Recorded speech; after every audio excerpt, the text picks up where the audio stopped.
Now, former Deputy Information Minister Felix Kwakye says the president's directive to Daniel Domelevo to proceed on retirement makes him Ghana's worst leader in the fight against corruption.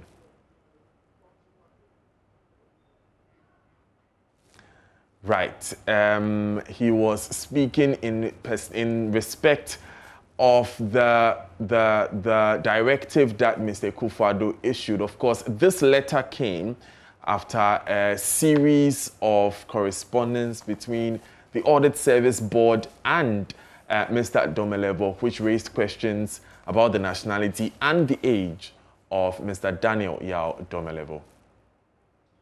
I think that the time has come for you in the media, in the civil society organizations, and the Ghanaian public at large to ensure that President Akufo-Addo's overreach into state institutions with a view to undermining them is brought to a screeching halt. All governments have been saddled with public officials appointed by previous administrations.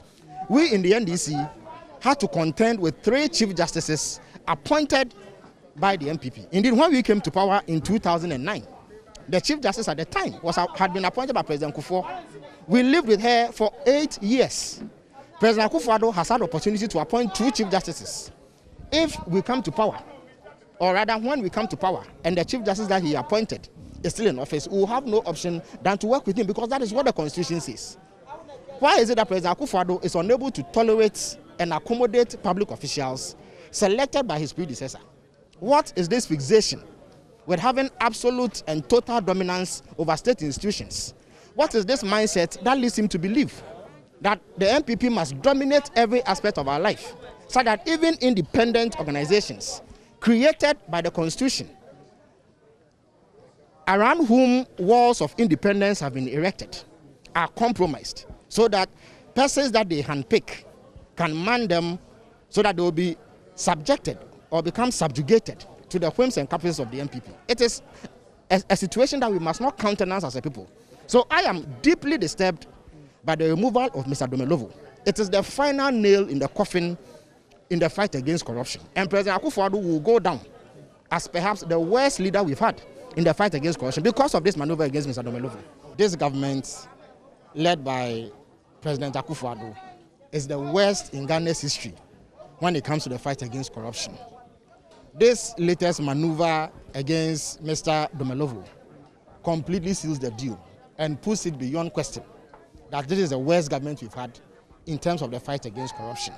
What is clear is that contrary to President Akufo-Addo's promise in opposition that he was going to protect the public purse, he has come into office with a mindset to open up the public purse for systematic abuse and plunder.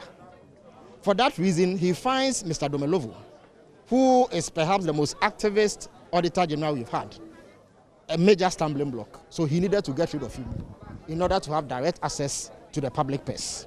Don't forget also that Mr. Domelevo was returning at a time when he could have had opportunity to audit the books in respect of the expenditure regarding the fight against COVID-19.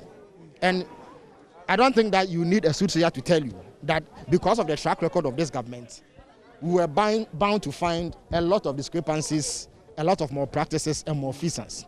They certainly are not in any mood to allow Mr. Domelevo to find out the rot that has gone on. The other issue is that this government led by President Akufo-Addo has a zero-sum game approach to governance. It is either them or nobody at all. So to the extent that President Akufo-Addo was not the one who appointed Mr. Domelevo, he needed to be removed. Kwakye, former Deputy Minister for Communications. You're live on JoyNews today with me, Daniel Daze. I'll be back a bit later with business.